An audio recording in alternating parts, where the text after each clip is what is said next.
আমি ধন্যবাদ দিব লাগিব ভাৰতৰ গৃহমন্ত্ৰী অমিত শ্বাহ ডাঙৰীয়াক তেখেতৰ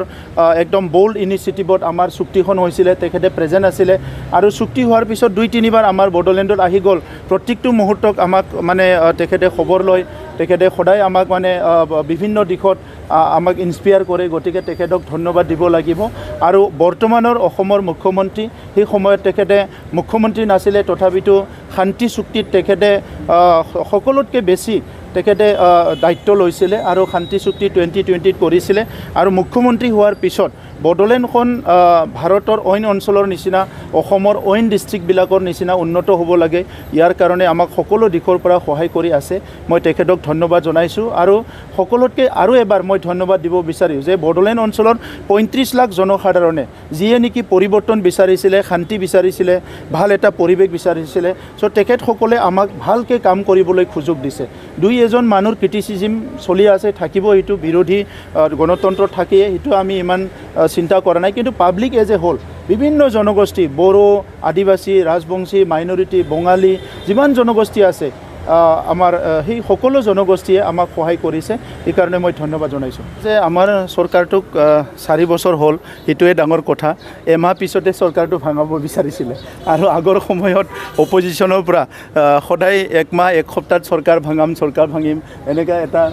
কিবা কৰি আছিলে কিন্তু আমাৰ ফ'কাছটো আছিলে যে BTC অঞ্চলত শান্তিটো কেনেকৈ ঘূৰি আনিব পৰা যায় নিৰাপত্তাটো কেনেকৈ এনচিয়ৰ কৰিব পৰা যায় আৰু যিখিনি বেছিক ফাউণ্ডেশ্যন সেইখিনি আমি চৰকাৰ গঠন কৰাৰ লগে লগে যিটো কৈছিলোঁ আমি pitch smart and green BTC সেইটো আমি বেছিক ফাউণ্ডেশ্যনটো কৰিব পাৰিছোঁ বুলি মই বিশ্বাস কৰিছোঁ কাৰণ ইয়াৰ ওপৰত সংগতি ৰাখি আমি এতিয়া কাম কৰিছোঁ বড়োলেণ্ডখন 4 বছৰ পিচফুল হ'ল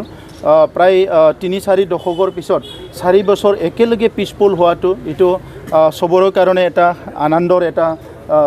বিষয় হয় ইয়াৰ পিছত যেটো আমি কৈছোঁ গ্ৰীণ মিছন গ্ৰীণ বড়োলেণ্ড আগতে বড়োলেণ্ডখন খুব সেউজীয়া আছিলে কোকৰাঝাৰখন খুব সেউজীয়া আছিলে গছ গছনি ভৰপূৰ খুব প্ৰাকৃতিক বহুত ধনী হৈ আছিলে কিন্তু যোৱা কেইবা দশকত ইয়াৰ বনবিলাক ধ্বংস কৰা হ'ল বিভিন্ন কাৰণত ওয়াইল্ড লাইফবিলাকো ধ্বংস কৰা হ'ল ইটো ৰিগেইন কৰাৰ কাৰণে আমি বহুতখিনি কাম কৰিলোঁ আৰু 4টা বছৰত 2টাকৈ নতুনকৈ নেশ্যনেল পাৰ্ক আমাৰ ৰায়মনা আৰু চিকনাজাৰ আমি ডিক্লেয়াৰ কৰিব পাৰিছোঁ আৰু তাত গোটেই কমেও আমাৰ প্ৰায় 800 স্কুৱেৰ কিলোমিটাৰ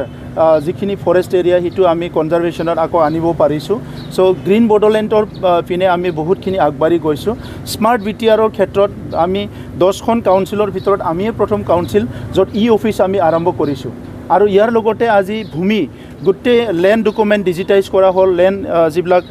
ভূমিৰ কামবিলাক আমি এতিয়া অনলাইন যোগেদি কৰিবলৈ পাৰিছোঁ ইয়াৰ লগতে আমি আৰু বাকীখিনি যিবিলাক গ্ৰিভেন্সেছ আছে সেইবিলাকো অনলাইনেদি এতিয়া কৰা আৰম্ভ কৰিছোঁ আমাৰ যিটো টেক্স ৰেভিনিউ কালেকশ্যন সেইবিলাক অনলাইনেদি কৰিছোঁ গতিকে 2খন কাউন্সিলৰ ভিতৰত আমিয়ে প্ৰথম কাউন্সিল যোনে নেকি স্মাৰ্ট অফিচৰ কাৰণে অফিচৰ কাৰণে কাম কৰিব পাৰিছোঁ আৰু গুড গভৰ্নেন্সৰ কথাটো আমাৰ এটা প্ৰিন্সিপল হিচাপে লৈ কাম কৰিছিলোঁ এতিয়া ভাইব্ৰেণ্ট BTR মিছনৰ আণ্ডাৰত আমাৰ VCDC লেভেলৰ পৰা কাউন্সিল লেভেললৈকে আমি প্ৰত্যেক মাহত ৰিভিউ মিটিং কৰা বিভিন্ন প্ৰব্লেমছবিলাক সমাধান কৰা এই কামবিলাক কৰিছোঁ আৰু আপোনালোকক মই ক'বলৈ পাই আনন্দিত হৈছোঁ 2 মাহৰ ভিতৰত প্ৰায় 1 লাখ আমি মানুহ পৰিয়ালৰ ভূমিৰ সমস্যা সমাধান কৰিলোঁ এইটো আমাৰ কাৰণে ডাঙৰ এচিভমেণ্ট গতিকে আজি BTR অঞ্চলত আৰু এটা প্ৰত্যাহ্বান আছিলে যে জাতি জনগোষ্ঠীৰ মাজত এটা সমন্বয় নাইকিয়া হৈ গৈছিলে এটা জনগোষ্ঠী আনটো জনগোষ্ঠীক ঘৃণা কৰা ভয় কৰা শংকা এনেকুৱা এটা পৰিৱেশ আছিলে আৰু এই 4টা বছৰত এতিয়া বড়ো অবড়ো এই কথাবিলাক মানুহে আলোচনা নকৰে সবে একদম সুন্দৰকৈ আজি আগবাঢ়ি আহিছে গতিকে আজি 4টা বছৰ কমপ্লিট হোৱাৰ লগে লগে আমি এইখিনি কামটো কৰিব পাৰিছোঁ ভাৰতৰ প্ৰধানমন্ত্ৰী নৰেন্দ্ৰ মোদী ডাঙৰীয়াৰ কাৰণে তেখেতে 2020ত আমাক মাৰ্গদৰ্শন কৰিলে এটা সিদ্ধান্ত দিলে চুক্তিৰ কাৰণে আজি শান্তি